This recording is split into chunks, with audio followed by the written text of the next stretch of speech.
So, hi, my name is Danielle Blunt. I am a professional dominatrix based out of New York City. And I'm here with, Daddy on Lee. Although I guess you don't have to call me Daddy unless you want to. it can be a random.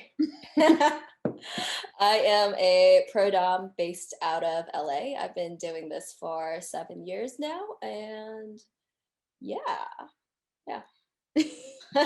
I thought I like misheard you for a second. And I thought you said daddy on we.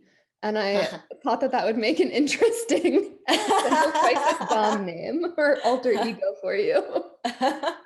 I mean, yeah, that's valid. I think that's particularly valid during COVID. Yeah. Oh my God. Yeah, I could see a clip. Um, So I'm really excited to talk to you today because I feel like something that we have in common is that we're both in female-led relationships.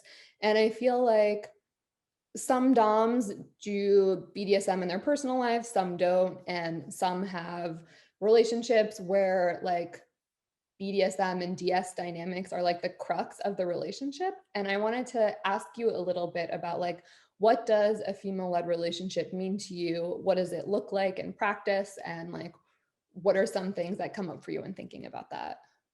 Cool. So, like with everything in kink and then with relationships, I think a, a female led relationship can look very, very different. And for some people, what might be a female led relationship to them might not be a female led relationship to others.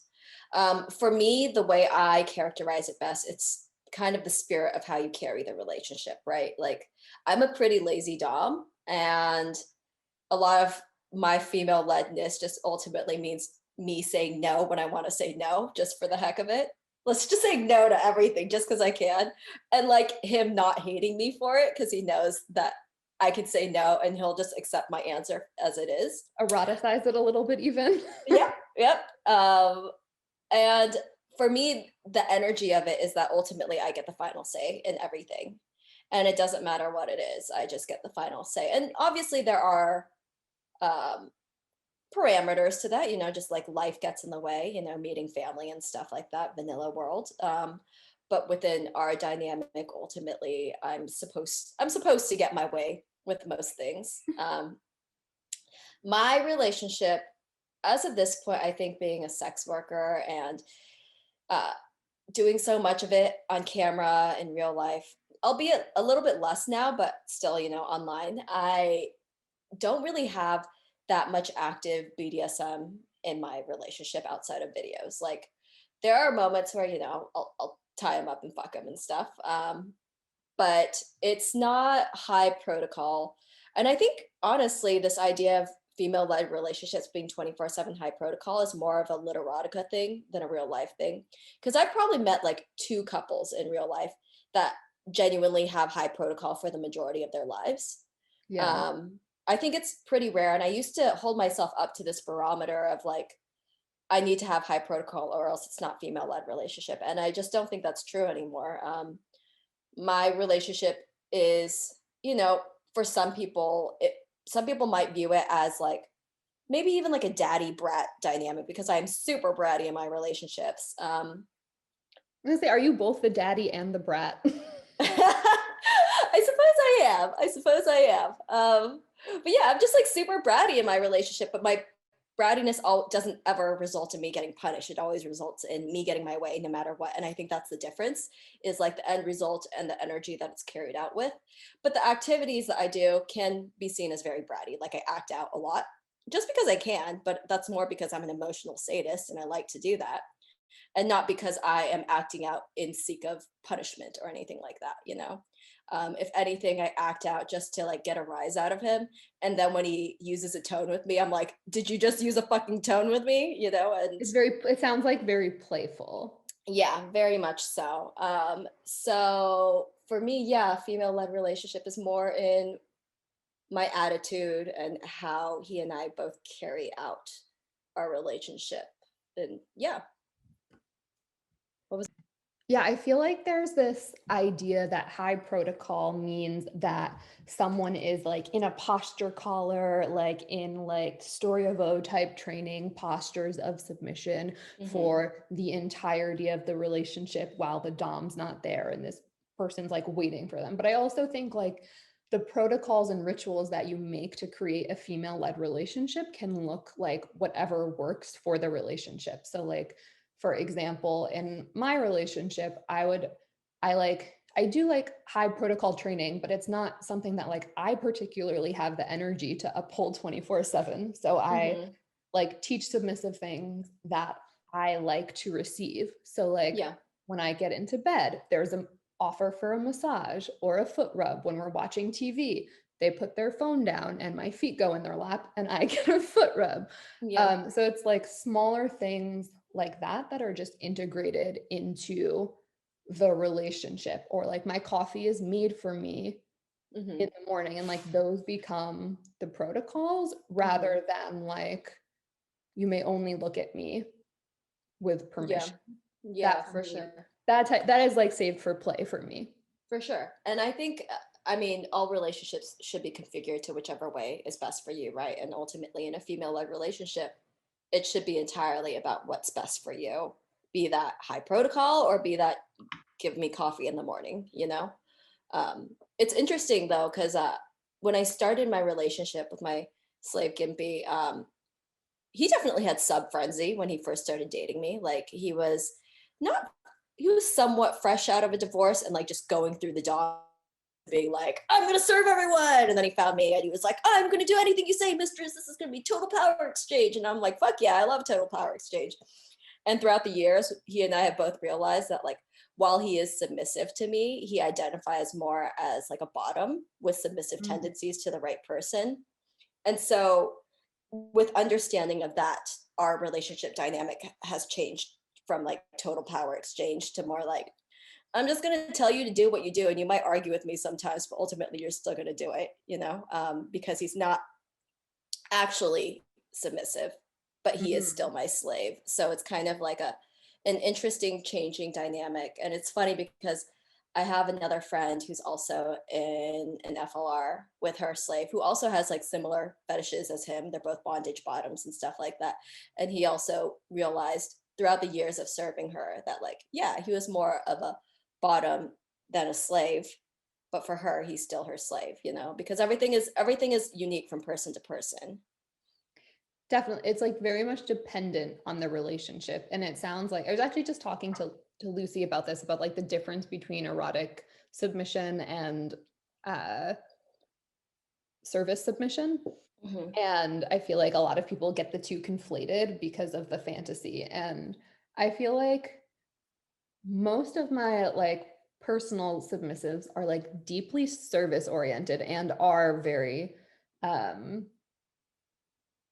very service oriented and Hmm. submissive. And I think it's because a lot of my play is primarily psychological rather than like heavy gear based, Hmm. that that tendency seems to come up. And also I think it might be because a lot of my submissives are not men. Yeah, yeah. Women tend to be better at like just accepting service for service, you know, without expectation of getting their clits hard, you know. Yeah, or like yeah, without like the expectation of, oh, I did this for you, now I'm Hmm. going to receive X, Y, and Z, Yeah, yeah, or I'm going to write you a bad review. yeah, for sure. Men are definitely programmed to be a little bit more entitled like that, right? And whereas like female conditioning throughout society has not been like, oh, I expect this because I did this, you know. I will say I've had more and more women contacting me for sessions over the last 2 years. I think since Emmy was my personal submissive, I was sharing like a lot of photos of Hmm. her serving me, and just more and more queer people started to see me. And women write the most thoughtful and thorough contact forms and They always do. send a deposit within one email, Hmm. like Hmm. without a doubt. Yeah.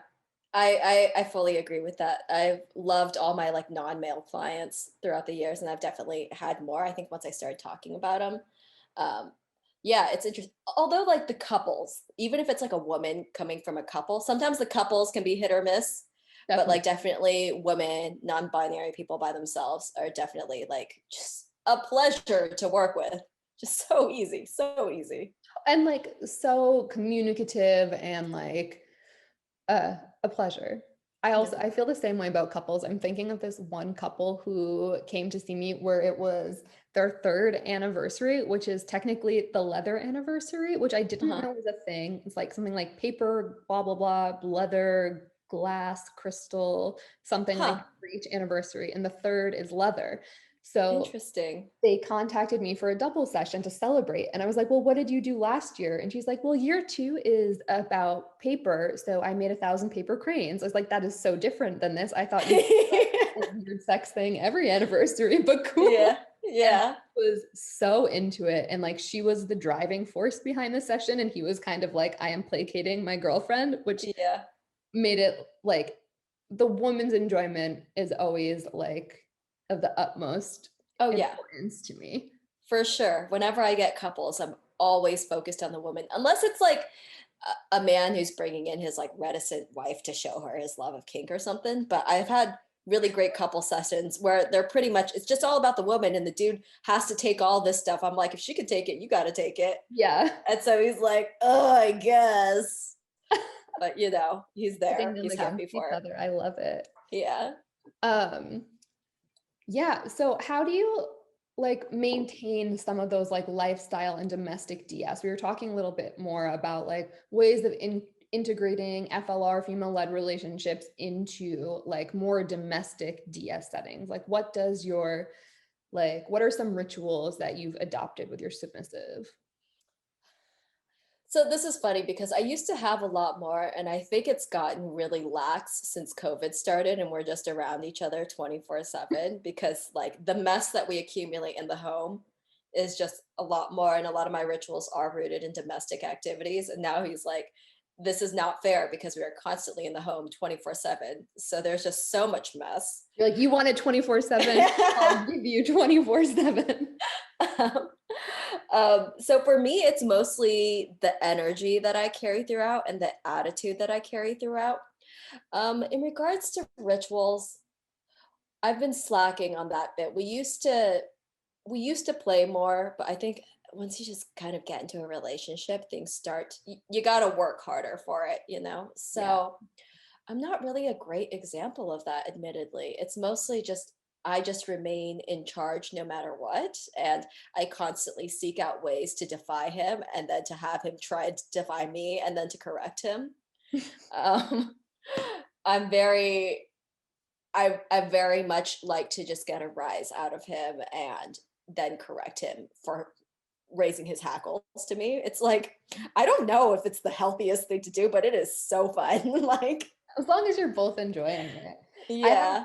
I think it's like little things that I find really fun. I like my submissive does some like website admin stuff for Mhm. me. And I told them that they weren't allowed to come until they got me a hot post on Reddit. And I like just basing these totally like things that they have no control over, or like I'll tweet like, should I let my submissive come and let Twitter decide?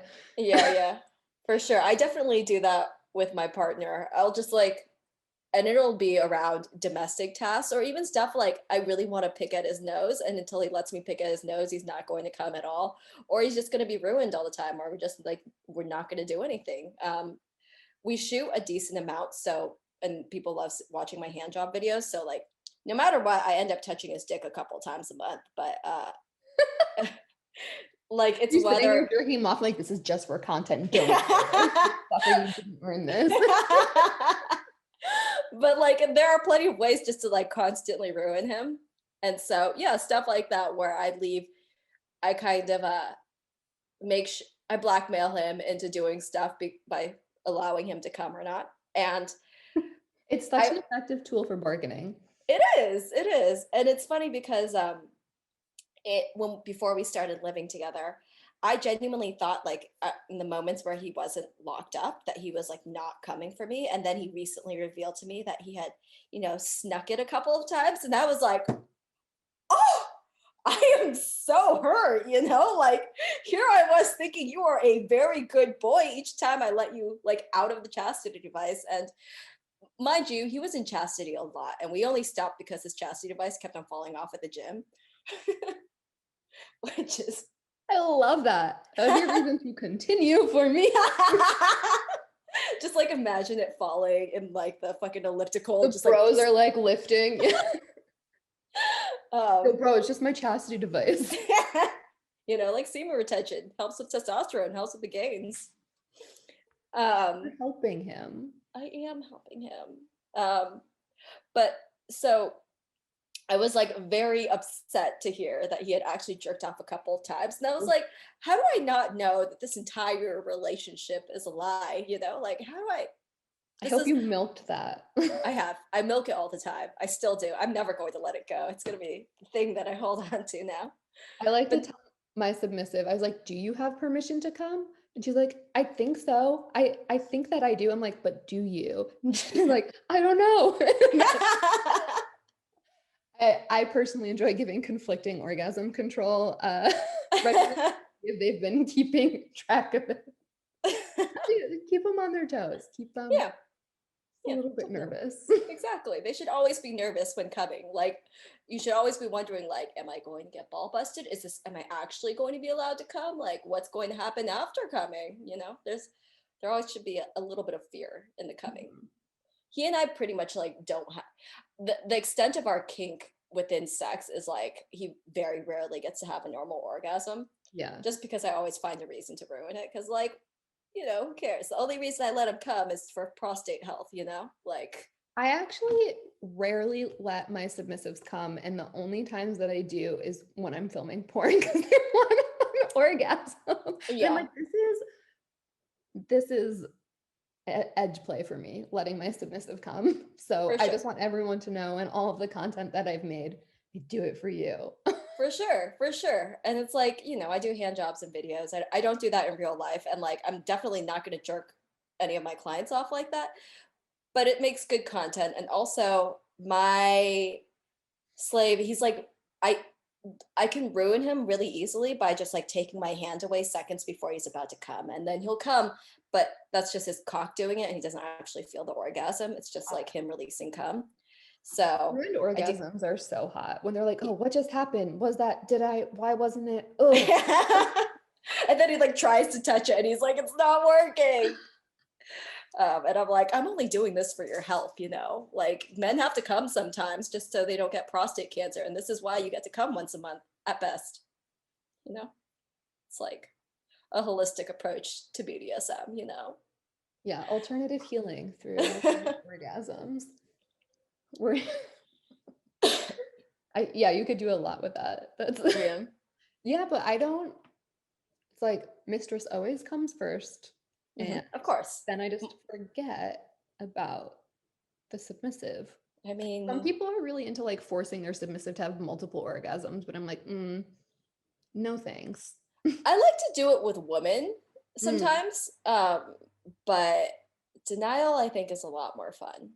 I like I, doing it if like you're like ganging up on someone and like watching them. yeah. Like I'm Ooh, imagining bully. yeah, This is like like schoolgirls cornering someone in the hallway and making her come multiple times. yeah, if you want to join our group, you're gonna have to come 10 times in the next 5 minutes. Oh, that's such a good scenario. That's so hot. I know we'll have to figure something out the pandemic to make that scene come true. That reminds me of this one meme of like, I can't remember what it was. Something about The milk. yeah, it was like the milk thing, right? You know, like how women are portrayed, women bullies are portrayed, and it's always just like so fucking sexy, you know? Women bullies are hot. It's true. Yeah, everyone loves a bully.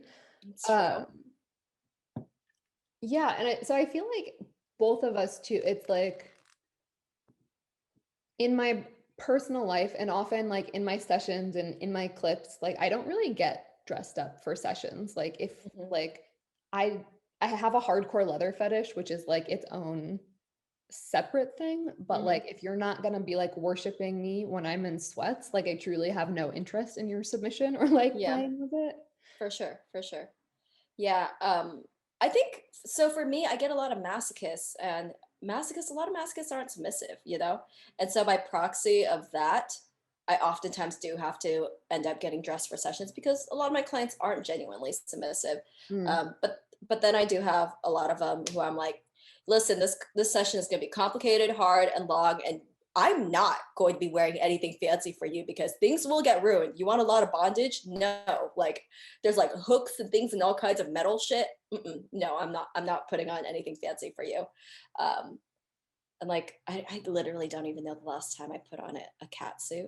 It must have been like 4 years ago, 3 years I don't think ago. I've ever put on a cat suit. They're overrated. I mean, God bless the super high femme like fetish queens who do that.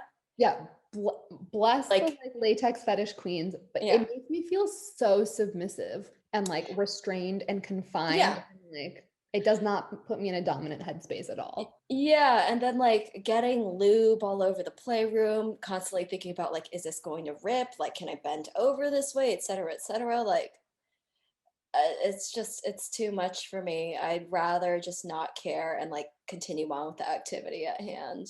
I have developed a latex fetish though during the pandemic. It's made Huh. me really eroticize that like barrier of distance. Like I don't want to be Mm, pregnant. I want to be yeah. free. I want to be a free So, bird. yeah. But someone's ordering me one of those like it's like a bimbo doll latex cat suit with like a mouth Mm, hole and like a like mm, butthole, and I'm just like I yeah. can't wait to Yeah. objectify you. I'm just I like mean, so thrilled. I think that's the thing that I love the most about latex too, is because it can gimpify someone really fast, and I'm Mhm. very fond of gimps.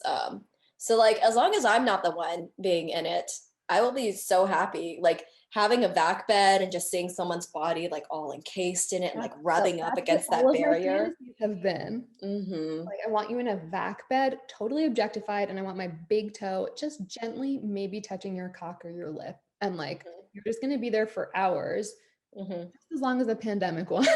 Yeah. Yeah. Just sitting there waiting for maybe a gentle touch Yeah, for or sure. acknowledgement. For sure. And it was actually just this week, I was just going through old photos and looking for a photo. And I found videos I took of my 2 year anniversary with Gimpy. And I like rented out a vac bed and everything and took him to the dungeon and like objectified him and all this stuff. And it was just so hot to see his body just like encased there. And I'm just like sliding all up over it. And typically, it wasn't like a professional session by any means, even though I whipped out the bells and whistles for it. But a vac bed is the one exception for me, like one of the very few exceptions for me getting naked and just like rubbing all up over Mm, it, just like a thick fucking layer. hot. Yeah. Just like hooding their face or whatever so they can't see anything. All they can feel is the warmth of my body, and they don't even know if I'm actually naked because you can't see shit. So am I naked? Am I not? Who knows? Oh, Imagination. truly, that's like my post fetish dreams. I wonder if there would be like a low transmission rate for COVID when this. I feel like you could, with the breathing tube, you could probably like put a layer of, I don't know, like a P95 mask on it and just like wrap it around. Put it out the window. Yeah, that's true. Just out the window. That's a good idea. Hmm. Social distancing in the age of BDSM. Mm-hmm, mm-hmm, mm-hmm. Um, yeah, it's interesting to see like how lifestyle DS relationships evolve over time and like what becomes important and like what becomes sort of less important Yeah, as the relationship evolves. yeah, for sure. Like I think for me, having an amount of play was very important for me. I think just to validate to myself that I was a real dom, because we always get imposter syndrome. No Yeah. matter how long you're doing it, you're like, am I really lifestyle? Like someone says something about like, professionals aren't lifestyle, and I'm like, am I lifestyle? Am I not lifestyle? Like, where's the barrier for this? Yeah. But It's for ultimately, that person on Twitter to decide is oh yeah, for sure. But ultimately, like no matter what, I'm still playing more than that person on Twitter, guaranteed. It doesn't matter like who they are. I'm still playing more than you because I'm a professional. So that's like saying like, are you a lifestyle cook? You know, who the fuck cares? You still fucking cook, you know? Yeah, it's such a good point. Like, um, my dog is staring at me. Hold on one sec. She needs to be let. so do you have any advice for people who are interested in female-led relationships? Like, what should someone who is interested in a female-led relationship be thinking about on either end? I think so, as with all kink and consent and everything, the basics of it start with communication. And which is not to say that you need to know what you want out of the relationship immediately once you go in. Like, nobody's getting married yet. But to constantly communicate your needs and what you're desiring out of that relationship. So for me, my needs are just like, I want to be carried around places and I want to be constantly fed and I want to be constantly paid for and I want to have the final say in everything.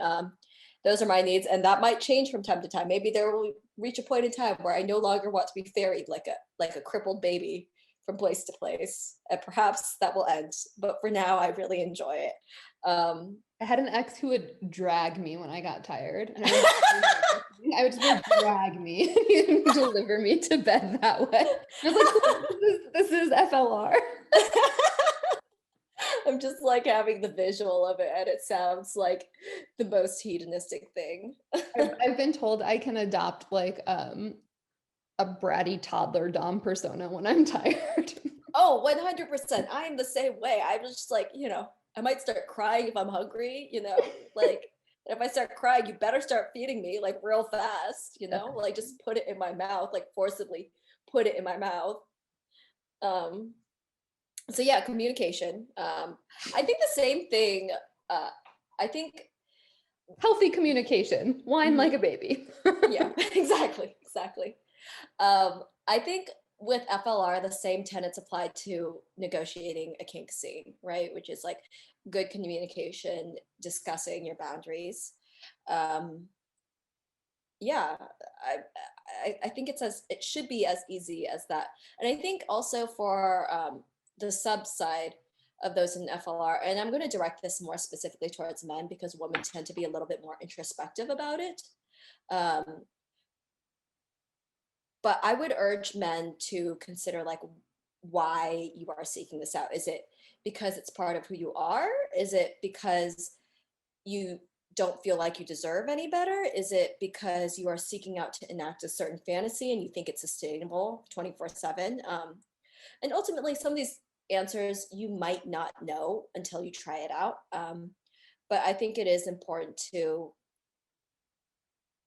not question, but to like look into why you're doing this because a lot of men don't seem to understand that women aren't fetish providers and like they're like, oh, female led relationship. That means like she's gonna jerk me off every single day and sit on my face because that's like female led, right? Or like that they put you on this pedestal where you're then not allowed to be human and make an error or like Mm-hmm. be sick or like be like, Mm-hmm. I don't want to get dressed up in a hot goddess outfit today. Yeah. And then you're like, they're like, oh my God. And like, Mm-hmm. so I feel like those expectations are unsustainable. It's like female-led relationships and female supremacy are like very interesting and powerful tools for me to play with, but like at the end of the day, like I don't want to dominate someone who's beneath me. Like Yeah. I want to knock you down a few pegs. I don't want you to like already be there. Yeah. Yeah, for sure. And I think yeah, there's like this element of as sex workers, we all know this very well of our clients objectifying us in the same way that submissives can objectify us and kind of other us and kind of refuse to acknowledge that we are human Yeah. and that we will have off days no matter what. I don't care like how fucking high protocol you are, you will absolutely have off days. And to Always when I've had off days that I've had like conflict with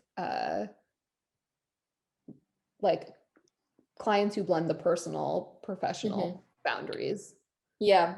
Yeah, they get really confused because they almost see you as like a one-dimensional being and they're like, Right.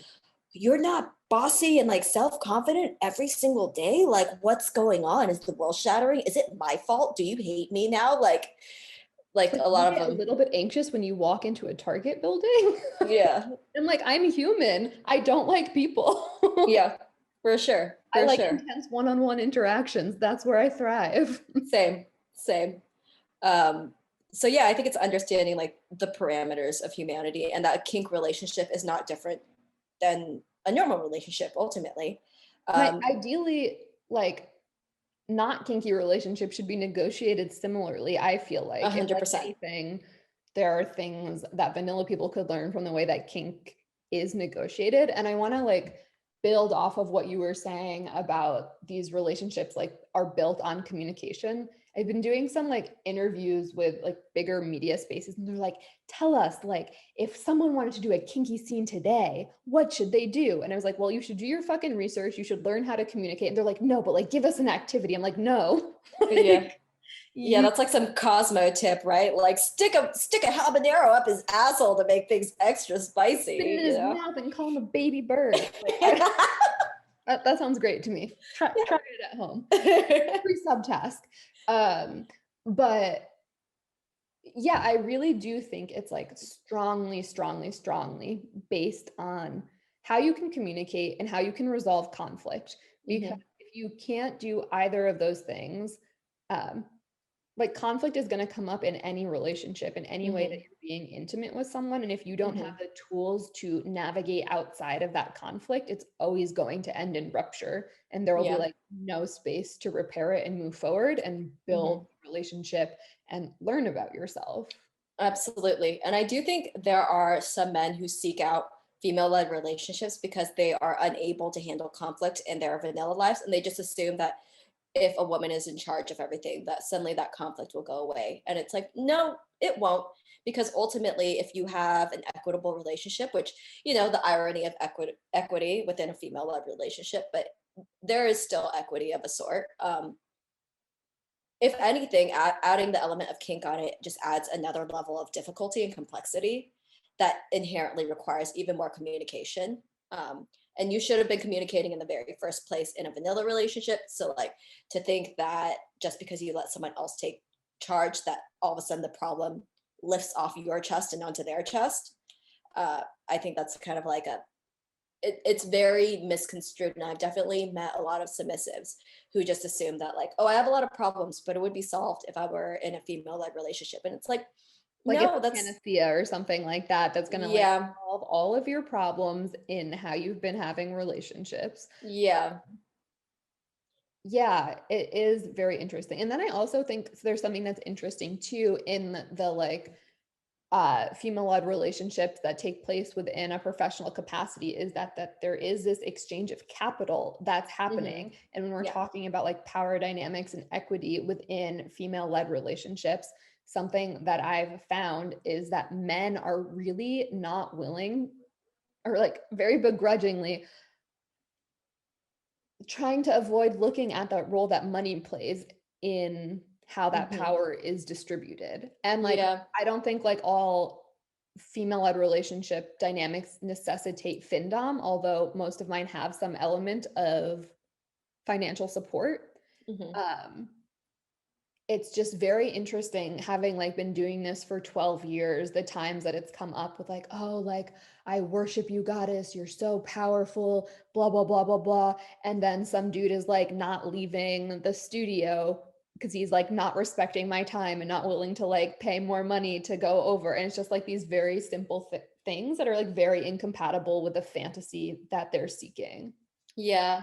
I mean, money is definitely like a very polarizing subject, right? It's why so many clients are like, you know, I'm into all this stuff, but I'm not into FinDom at all, like at all. And I don't know if that's because of like issues with class in the US or like whatever. I think it delves into some pretty heavy like socioeconomic stigma that goes into like people being unable to discuss money.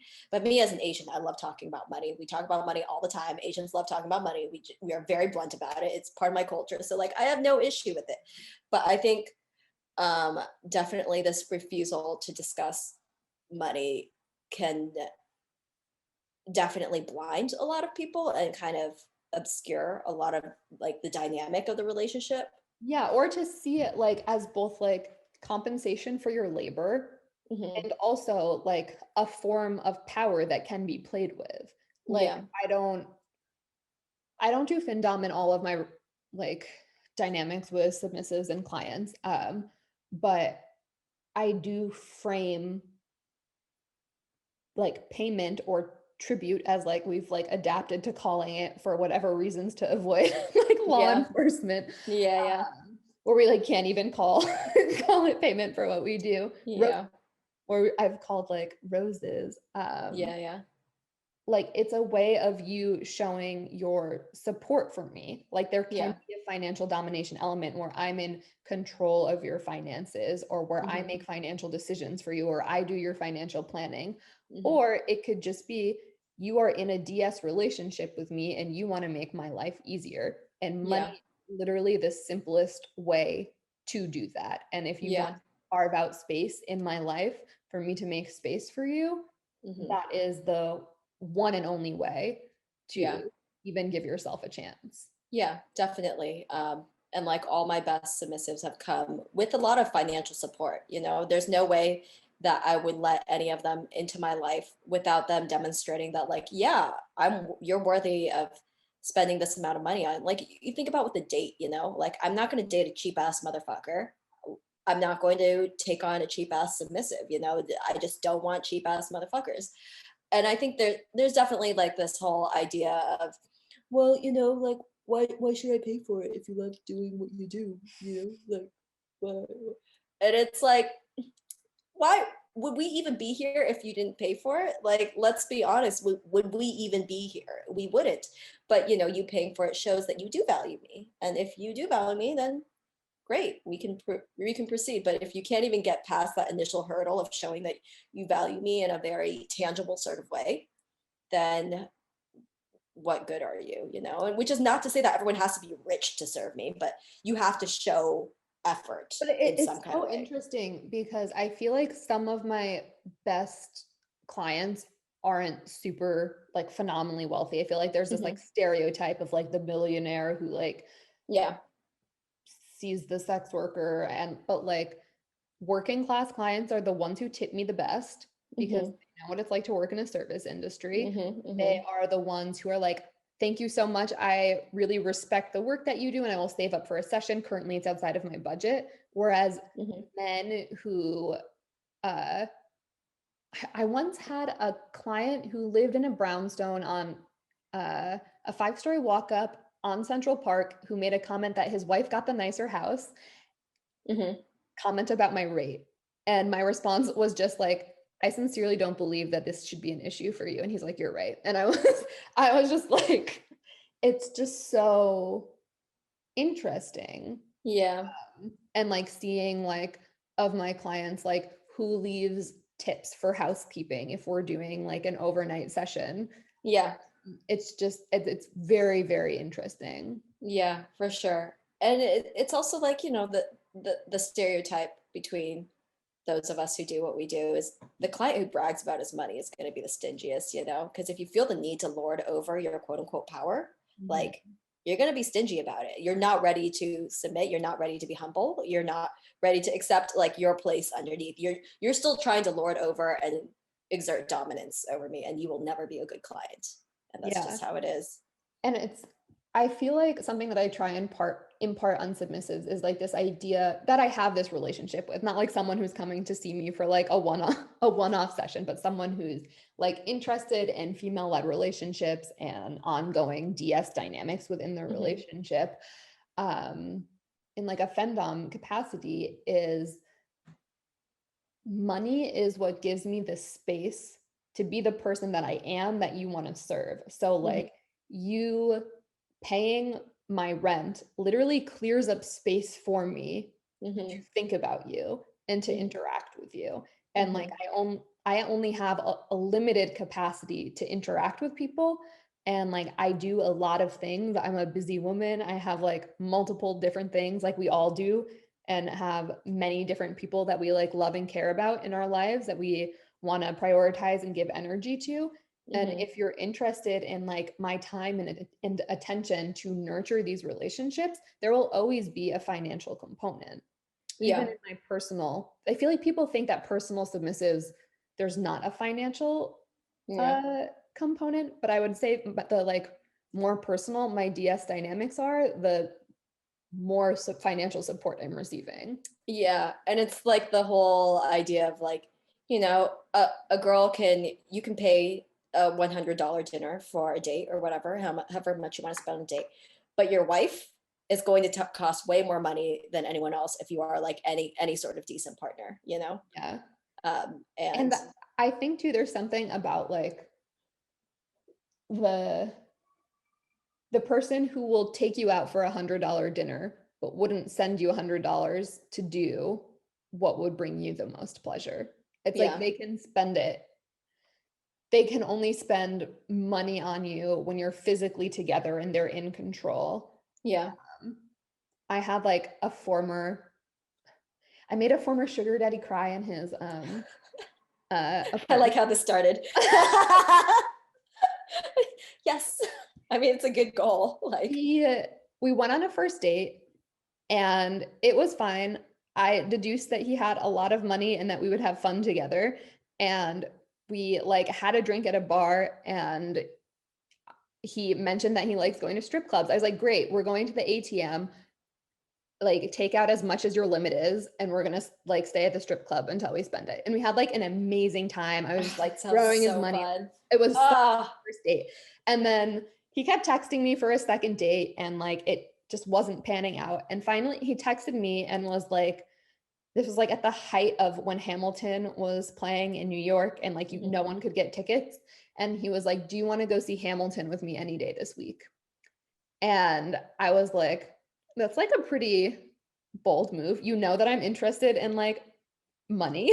So Uh-huh. it seems like we're on the same page. Like you're stepping into that sugar daddy role. And I was like, actually, I've already seen Hamilton. You can buy me tickets to this show at this time and date.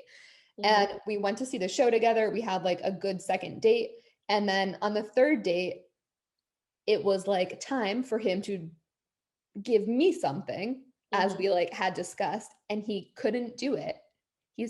And because I like fucking tore him a new asshole in the lobby of his building. I'm like, you're twice my age. Like, do you really think that like Yeah. that I would be doing this? But the issue was that he was so happy to drop like 5K on a date with me, but he Mhm. couldn't spend $200 for me to get lingerie to have on my own. And Yeah. I'm just like, there's something so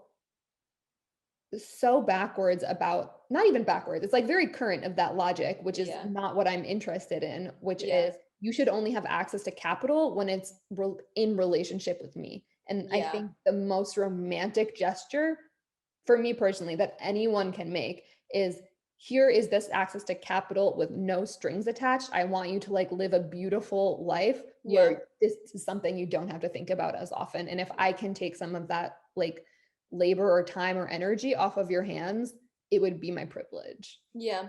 And the thing is, like, love and respect and submission, all those things, they don't really have conditions like that, given like everything is kind of conditional, whatever. But if you really respect someone, it doesn't have to be on the condition of like, I'll respect you as long as you're in the room with me. But like, if you're not in the room with me, then we'll see, like maybe. It shouldn't, to respect someone, it shouldn't require the background of you being in like the context of it. Yes, It should that's just be like, exactly it. it should be unselfish. It should just be them unto themselves. Like, so for example, kind of on a tangent, but I've been thinking about this all day. I was on like a sex worker community and ended up getting in an argument with this dude who was not a sex worker, and he was in there and he was trying to be like a white knight, being like, oh yeah, men really suck. I apologize for all men on my behalf. And someone was politely like, sir, this is a sex worker only community. Please get out. You are not welcome here. And he was like, oh, well, I was on your side and like, you should be thankful that I'm on your side, like stuff like that. And I'm like, okay, one, respecting sex workers does not mean we should have to be thankful of you in Or order for share you to space with you. exactly. Like, we should not like contextualizing yourself within ourselves is not how respect works. You know, respect exists unto that person themselves, not like, oh, well, you should be thankful of me and therefore I respect you. It's like, no, you should respect me regardless of how pissed off I am at you. You know, like I am a valid and worthy person, do respect myself, and to I don't need to worship you in order for you to respect me, you know? That And makes, yeah. that's kind of like the money thing of, you know, I respect you, but only when I'm with you, you know, like, no, if you want me to be happy, you should allow me to be happy without you as well. You know, you shouldn't have your respect be conditional of just while I'm there. Like it should be something that I enjoy for myself and brings me joy and not just you joy. Yeah. Or like your boyfriend taking himself out of chastity. But it's making me think about because I also like do some work in academia as well, and they want a former sex worker, someone who has previously done sex worker, but I've been Oh, yet unable to get funding because I am out and I do my academic work under my sex worker name. hmm. I have been unable to secure funding for academic work because I see uh, fellow former sex Hmm. workers getting fellowships because of the status of former. So it's like Oh, the idea that like, yeah, it's this idea of respect and like, yeah, you can have this if you stop doing sex work. You can have this carrot if you're yeah. with me in person. And it reminds me, my first job was working in a coffee shop, and a customer held like an older man while I was like 16, held a dollar bill in front of my face for a tip and told me to dance for it. And Oh, yeah, I looked him in the oh, eye, grabbed the dollar and was like, get out. Um, that's horrible. it was Yeah, awful. And it's just like very much like that relationship to money. I feel like I'm constantly trying to like decondition in people that yeah, yeah. And it's like if clients who have reticence about money, if they, I mean, they should understand that money opens up doors. Money allows a certain amount of social freedom. And it's like, okay, so you don't want these doors open for me. You don't want me to have social freedom. Is that what you're saying? Like that is what you are implying by not giving me the money. Like, no, I would like it to be on my terms and my conditions. You know, there's a lot of loaded stuff with someone who's stingy, you know? there is, and it's interesting too, because like I'm planning on releasing this on OnlyFans, and I think you are as well, Hmm. with like the relationship with tipping. It's like just Hmm. because I'm on this platform doesn't mean that I am waiting to just answer your question because I love doing it. It's like I Hmm. actually personally I do enjoy most of the work that I do, but Hmm. like I want to be compensated for it, and I will Yeah, stand to be compensated for it. And the people who get the most of me and the most out of their interactions with me are the people who I don't even have to ask to tip, who just exactly. spend like 5, 10, 15, 20, $100 to be like, Exactly. hey, like, what do you think about this? Or like, this Yeah. is what I'm thinking about right now. And I'm like, yes, this is hot. This is fun. You respect my time. Let me Yeah. engage. For sure, for sure. And there's a reason why comments with the tips get moved to the top, you know, because we just care more. We just care more. I'm sorry, we care more if you put more money behind it. We That's care how more. it And is. it's like, I can't spend my time giving everyone individualized attention. It's Exactly. physically not possible. So like you do have to make yourself Exactly. stand And out and it like show that you respect my time. exactly. And in turn, I will feel fonder of you because you respect my time. I'm like, oh, this person, he genuinely appreciates the answers I give. He genuinely is appreciative of my time. So yeah, I like this guy. He's a good Yeah. guy. I'm going to put energy into my response. Yeah. Yeah. Yeah. It is. It's so interesting. Thank you for chatting with me about that. That was fun unpacking a little bit of the relationship with money and sex work and Yeah. like from just sex work to financial domination, which I feel like I've met so many men who think just like paying for sex or paying for a sexual service is financial domination, who like feel the need to be like, but I'm not into Femdom. And I'm like, I would never pursue a Femdom relationship with someone who's not like Yeah. leading with that. Yeah, for sure. It's a lot. It's a lot. Yeah, I mean, if one thinks that paying for a session is inherently financial domination, then like what the fuck is your barista, dude? Like what the fuck is anything else? I They mean, probably yeah, don't tip. I would doubt that they tip. yeah, for sure. I mean, given like everyone sucks the long dick of capitalism, but you know, this is just how things work. Just pay for my time. And yes, you will get more time if you pay for it. It's very, very simple. Truly simple math. Yeah. Payment, attention, Yeah. beautiful union. Yep. Mm-hmm. Mm-hmm. Mm-hmm. um, well, is there anything else you wanted to chat about or talk about?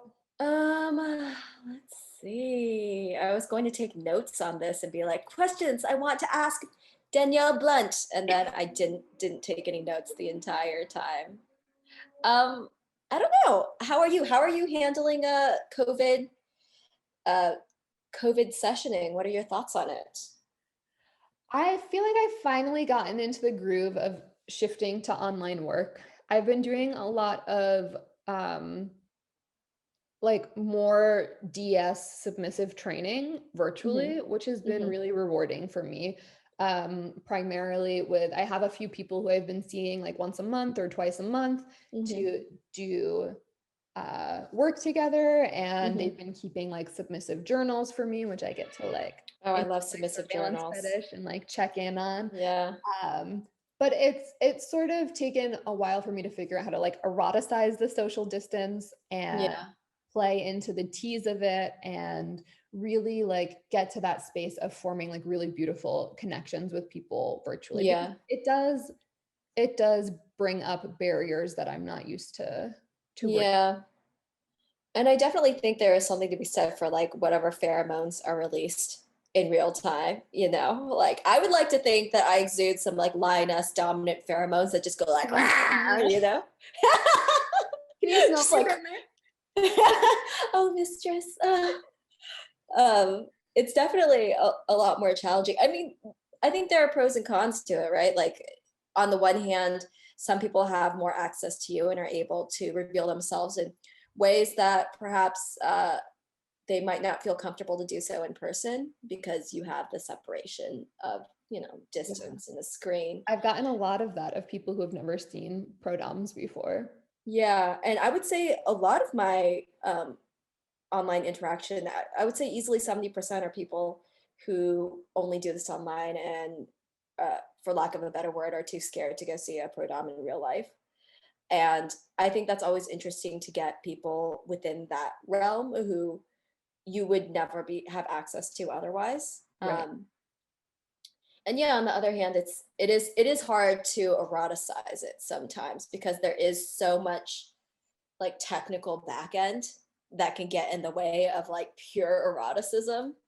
Yeah. Um, I feel whereas like I've even been I've been focusing on like DS training and Mhm. fetish sessions, because I feel Yeah, like the rest have been harder for me to translate online. But I think submissive tasks work really well. Like yeah, you're going to go around and collect four different objects from your household, yeah, and you're going to use it to do CBT and send me photos. Like there's some fun little like tasks that people can give as like a way to like sex and like stay in touch in between. But I like, in my personal relationships, I'm really looking forward to like being able to like see people in the flesh and like grab onto my partners and like yeah. make them fucking smell me.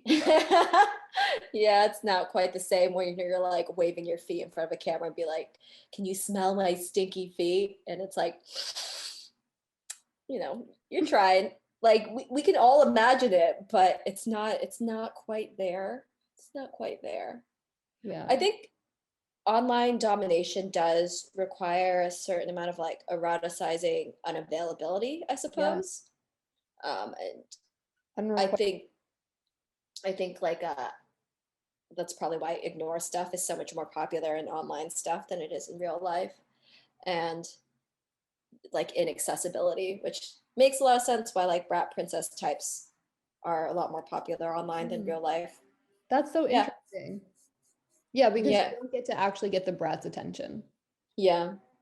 And I mean, there's also the whole thing of like, online clients are very different than real life clients because real life clients have more emotions and online clients are like, yeah, like I want to go fucking like cut off my dick for you and blah, blah, blah. And real life clients are like, like I'll talk about it, but like I'm not actually going to do it. And online clients gonna be like, yeah, I'm gonna like tell me how much shit I'm gonna eat. Am I gonna die on it? Am I gonna choke on it? Like I'm gonna die on it. You. Yeah, there is the possibility of like playing with impossible fantasies. yeah. It's definitely a lot more fantastical Yeah. online for sure. But I mean, that's good for me with like an executrix and like castration fetish. Like totally fine by me. I can just like I've just been having this like I want to say easily 50% of my chats on Sex Panther are just talking about me cutting off people's penises. And the reactions are always the same. It's always like, would you actually laugh at me? And I'm like, yep. And they're like, but really, like, why would you laugh at me? And I'm like, because your penis is gone. And they'd be like, Okay. but but why? Like my penis would be gone. I'm like, I'm laughing at you because your penis is gone. I It's just had always a great chat with Charlotte, my friend Charlotte, about spiritual awakening through castration. I mean, that's definitely one would definitely have that. some, Like, some sort of awakening. yeah, or some sort of dying off, awakening, dying off, potato, potato. Potato castration, castrato. Yep, I don't know. yep, yep.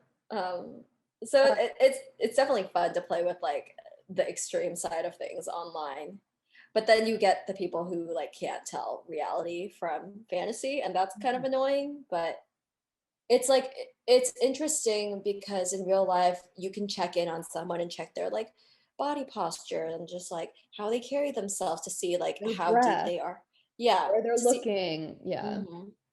To see how deep they are into something. But sometimes talk can get pretty extreme online, and I can't check in with the client to see like, are you actually okay? I find that hard to like, even when I play with people in person, I like part of my negotiation is like check in with me the next day so I know you're Hmm. okay or I know that you're not okay. Yeah. And something that I'm not totally used to is like having like really intimate conversations with people and just like sexting for days and Hmm. they just delete and then are gone forever. Yeah. And Very much so. I'm like that was intimate. Yeah. I'm confused. Very, very much so. And that's like been definitely a lot of my online interactions. The people who, for me at least, it's been less common for someone to stay around for years. I have a couple of them, but like, yeah, most people are very much in and out. And I think that post orgasm disgust in the same way that like you come That's after why you watching. don't let them come. It's true. Just never let that disgust happen. But for sure, like you can't control what they're jerking off to at the end of the day. It's like we all talk about it. Like, yeah, you're not gonna come, and then they hang up, and you're like, oh, he definitely came. That's Um, why okay, this is maybe where I'll wrap it up is this is why I focus on orgasm control rather than chastity because yeah, motherfuckers can take off those devices themselves and not tell you for 2 years and bamboozle you. it's true. And It's true. like I would rather someone do it on their own volition Hmm. than because I told them to. Yeah, And no, I also like it's kind of hot that someone like is making that choice of like, oh, I'm really yeah, gonna break this thing that I told someone I care about that I'm gonna do because I'm that horny. yeah, for sure, for sure. Yeah, definitely. I mean, I think for me, because I've done chastity for, like, I think the longest person I've had someone in chastity for was 6 months. But even still, that requires a really good chastity device, or that requires you to be highly uncomfortable and not in the fun, uncomfortable way, but in like, oh, this pinches, that doesn't fit. My ball slipped out here, and now I have to forcibly stuff it back in. Having a good chastity device is for sure a privilege. And Yeah. so ultimately, sometimes you just find like too many issues with off the rack chastity devices. And it does have to be, just cut it off. That solves everything. In summary, this is how all of my chats have been ending. In summary. Good Just comment. cut it off. And that would solve everything. World peace. Cool. And so where can people find you if they want to follow you? So my Twitter is daddy_only, ANLI, and then my OnlyFans is, I believe, Mistress_only. My Instagram is Dominatrix only, no spaces, I think. There might be I don't know, there might be a fucking underscore somewhere there. I'll hyperlink it. Yeah. I don't really use Instagram anymore because Instagram hates hoes, but it is what it is. And let's see, I have clip stores, iwantonly.com, and then watchonly.com, and then serveonly.com, textonly.com, callonly.com. Very straightforward. Amazing. I have no idea how many URLs I own at this point in time. Yeah. I mean, it's a lot easier just to give that out rather than like remembering your whatever ID number. Totally. No, that makes sense. I'm at Mistress Blunt on Twitter and Instagram, and onlyfans.com/mistressblunt. And you can find me at mistressblunt.com and take it from there. Yeah. Also, my website is You're My Bitch. But your website is one of my favorites. Thank you. I worked hard on Such it. a good URL. So good. Okay, well, thank you so much for chatting with me. Yay! Thanks for having me. I'm super glad I got to catch up with you. Yeah.